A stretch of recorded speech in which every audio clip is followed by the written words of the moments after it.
മുംബൈയിൽ മരണാനന്തര ചടങ്ങിൽ പങ്കെടുത്ത തൃശൂരിലെ വീട്ടിലേക്ക് സഹോദരനൊപ്പം യാത്ര ചെയ്ത 64-കാരി അമ്മിണി ജോസ് സമ്പർക്കക്രാന്തി എക്സ്പ്രസിൽ വെച്ച് ആക്രമിക്കപ്പെടുകയും ബാഗ് നഷ്ടമാവുകയും ചെയ്തിരുന്നു. ഈ വാർത്ത ഞെട്ടലോടെയാണ് നാട് കേട്ടത്. സംഭവം നടന്ന 3 ദിവസമാകും മുമ്പ് പ്രതി അസ്കർ അലിയെ പിടികൂടി റെയിൽവേ പോലീസ് മികവും തെളിയിച്ചു.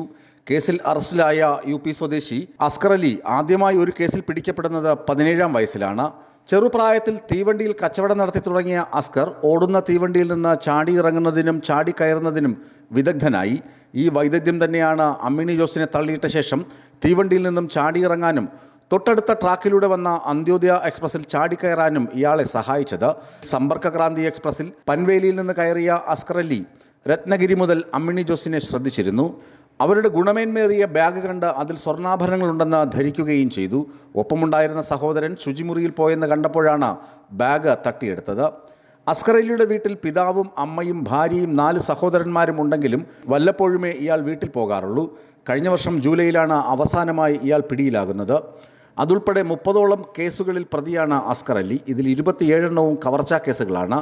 2 മയക്കുമരുന്ന് കേസിലും ആയുധം കൈവശം വച്ചതിനും ഇയാൾ പ്രതിയായിട്ടുണ്ട്. താനെ കല്യാൺ പോലീസ് ഇയാളെ പിടികിട്ടപ്പുള്ളിയായും പ്രഖ്യാപിച്ചിട്ടുണ്ട്. റെയിൽവേ പോലീസ് സൂപ്രണ്ട് KS ഷഹൻഷായുടെയും RPF ഡിവിഷണൽ കമ്മീഷണറുടെയും നേതൃത്വത്തിൽ രൂപീകരിച്ച 17-അംഗ പ്രത്യേക അന്വേഷണ സംഘമാണ് അസ്കർ അലിയെ പിടികൂടിയത്. ഇതിനായി വിവിധ റെയിൽവേ സ്റ്റേഷനുകളിലെ 1500-ലേറെ CCTV ദൃശ്യങ്ങൾ പോലീസ് സംഘം പരിശോധിച്ചിരുന്നു. Railway police deputy superintendent M ശശിധരൻ്റെയും RPF ഇൻസ്പെക്ടർ A കേശവദാസിൻ്റെയും മേൽനോട്ടത്തിൽ inspector Sudheer Mohan, Kozhikode railway police SHO Subhash Babu എന്നിവരും അന്വേഷണ സംഘത്തിൽ ഉണ്ടായിരുന്നു. News desk Vismaya news.